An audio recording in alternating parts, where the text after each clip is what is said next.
que eu vou falar parece brincadeira, mas é muito real e verdadeiro. No 8º capítulo da fase clássica de Amityville, que foi lançado no ano de 1996 como Amityville 8, A Casa Maldita, nós temos novamente mais um objeto amaldiçoado que influencia uma família.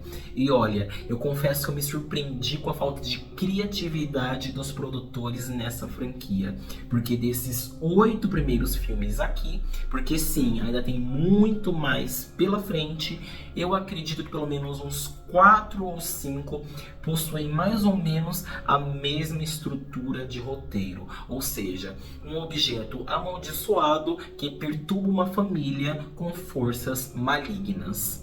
E o objeto da vez foi nada mais, nada menos que uma réplica da casa de Amityville, onde aconteceu a tragédia lá no começo dos anos 70. Uma réplica que se parece muito com uma casa de boneca modular, onde as pessoas conseguem manipular os móveis e deixar a casinha organizada do jeito que bem entender. Porém, além de trazer entidades malignas, essa suposta casinha consegue se conectar de alguma forma com a residência onde essa família mora. E aí, tudo o que acontece com essa casinha também vai acontecer com a casa onde a família acabou de se mudar, onde a família está morando. Bom, pelo menos nesse sentido, a produção conseguiu sim se diferenciar dos filmes anteriores, trazendo aí uma proposta um tanto quanto curiosa, enquanto, é claro, explora, ainda que de uma forma deficitária, a mitologia em volta da maldição dessa casinha. Isso é algo até que interessante se formos pensar no quesito de inovação para uma franquia que é tão repetitiva. E essa suposta inovação, pelo menos para mim, foi um grande acerto. Temos aqui o melhor filme de Amityville, considerando somente esses 8 primeiros, é claro. Ou seja, essa fase clássica da franquia que se passa antes dos anos 2000. Os filmes lançados antes 2000. Bom, o filme ele conseguiu sim me prender em certos momentos. Em outros, inclusive, até me surpreendi com alguns temas que são brevemente abordados aqui. Principalmente quando o foco do filme, ainda que de uma forma breve, aborda o delicado vínculo familiar que nos é apresentado. Principalmente quando vemos que existem 2 famílias que se juntaram e se tornaram uma família só.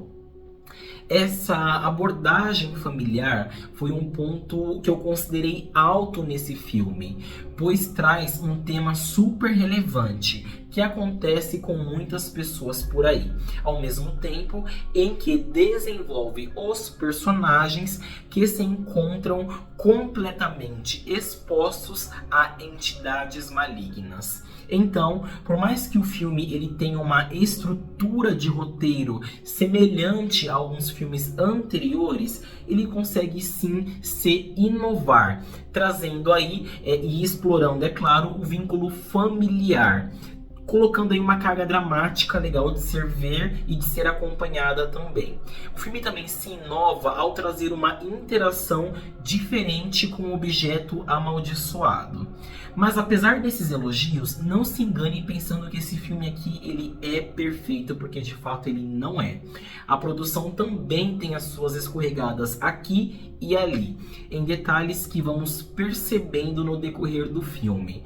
Mas a maior escorregada de todas é com relação ao seu final, que sinceramente eu considerei ele muito tosco.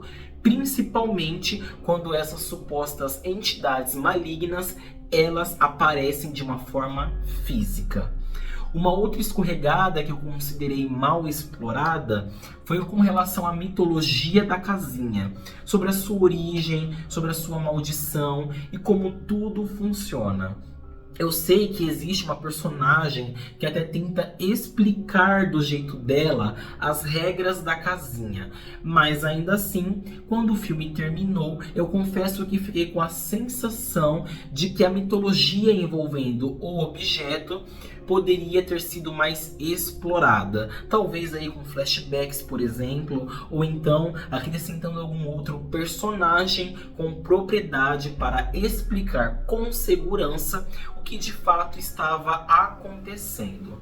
Bom, Amityville 8, A Casa Maldita, lançado no ano de 1996, consegue ser um acerto importante em meio a tantas produções ruins que foram feitas desde o filme original Terror em Amityville, A Cidade do Horror, lançado no ano de 1979.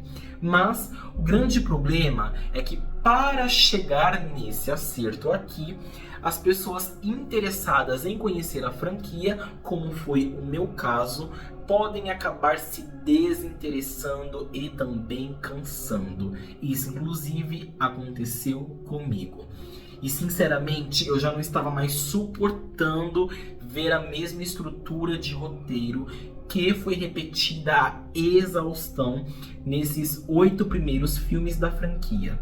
Quando esse 8º aqui começou, que eu percebi que teríamos mais um objeto amaldiçoado, olha, sinceramente, eu quase desisti. Mas eu tive que ser forte, eu tive que resistir e assistir até que eu consegui me surpreender. O grande problema é que muitas pessoas elas podem abandonar a franquia antes de chegar nesse 8º capítulo. Coisa que eu quase fiz. Eu só não abandonei porque eu tenho aqui o canal, eu tenho que dar minha opinião para vocês. E olha, sinceramente eu não consigo entender o motivo de Amityville possuir tantos longas. Fica nítido a falta de criatividade em alguns momentos, fica nítido que as produtoras se perderam e que tudo foi produzido visando somente o dinheiro e não a qualidade. E o resultado disso, uma franquia que é longa e cansativa de uma forma completamente desnecessária, expondo aí que os produtores simplesmente surfaram na tragédia real que aconteceu nos anos 70 e criaram essa franquia que sinceramente não deveria ter sido tão longa. Por fim, Amityville 8, A Casa Maldita, encerra o ciclo dessa fase clássica dessa série de filmes, ou seja, antes dos anos 2000, que tinha potencial de ser algo realmente grandioso, mas preferiu se conter e se tornar repetitiva. É uma pena porque a cada novo filme que eu ia começar a assistir, eu realmente tinha a expectativa da história da casa ser mais explorada. Vimos sim isso de uma forma bem superficial, mas que não foi suficiente para agregar nesse conjunto de 8 filmes. Então, o que daria para ser uma exploração muito maior, principalmente referente à origem da casa, ao passado, entre tantas outras coisas, a produção desses 8 primeiros filmes quis ficar se apegando a histórias paralelas, a objetos amaldiçoados. E eu não estou querendo criticar aí histórias paralelas. Eu sei que existem muitas histórias paralelas de outros filmes que são de fato muito boas. Só que aqui, nessa franquia Amityville, isso não foi muito bem explorado, não foi muito bem aplicado, não foi muito bem desenvolvido. Não teria problema algum se a franquia focasse em um único filme falando sobre um objeto amaldiçoado, ou 2 filmes falando sobre um objeto amaldiçoado, mas ter 3, 4, 5, pra mim foi demais. Uma pena ver que essa franquia ela jogou fora um potencial de explorar o passado, explorar a origem, as consequências referentes à tragédia original. Enfim, bom, Amityville é uma franquia de filmes muito grande. Ainda temos outros filmes para serem assistidos. O único que eu realmente conhecia antes dessa maratona foi Amityville, ou melhor, Horror em Amityville, lançado no ano de 2005, que inclusive é o próximo e 9º filme dessa franquia e que eu aguardo com ansiedade para poder reassistir depois de muito tempo. Bom, enfim, meu nome é o Eric Pedro, esse é o canal Terrornologia. Se você gostou desse vídeo, por favor, curta, se inscreva no canal, porque assim você me incentiva muito a continuar investindo aqui no YouTube, beleza? Muito obrigado, até a próxima e tchau!